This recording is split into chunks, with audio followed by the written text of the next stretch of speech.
розраховуємо на допомогу від наших західних партнерів, але є певні але, тому, оскільки ця допомога періодично затримується, невчасно надходить, не в тих розмірах, об'ємах, які нам необхідні, ми продовжуємо налагоджувати роботу наших оборонних підприємств в Україні.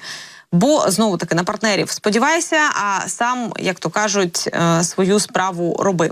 Ну і розраховуємо ми, власне, на те, що ще й тому, давайте так, що бити по території, наприклад, Росії, конкретно бити по території Росії ми можемо виключно українським виробництвом, українського виробництва дронами і ракетами. І я зараз не помилилася. Справа в тому, що дійсно зараз ми в переважній більшості використовуємо дрони для того, щоб бити по військових об'єктах на території Росії. Але це не кінцева наша мета, або ж це не кінцеві засоби, які ми можемо для того використовувати. Справа в тому, що напередодні представник ГУР Андрій Юсов вже казав, що на Росії залишилося...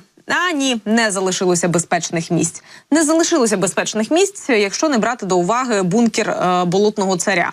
Ну і те, що Україна веде оборонну війну, це аж ніяк не означає, що військові дії відбуватимуться виключно на території України. Вони можуть ще й продовжуватися на території Росії.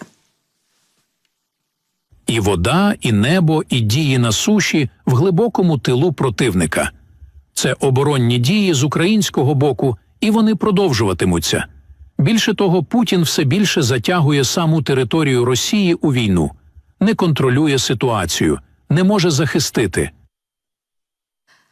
Ну, а якщо так, то, знаєте, як то кажуть, що вони ноги не били, не ходили до нас там за 2000 кілометрів для того, щоб померти на нашій українській землі, то ми зробимо все можливе, щоб наблизити цю війну до території Росії або на території Росії.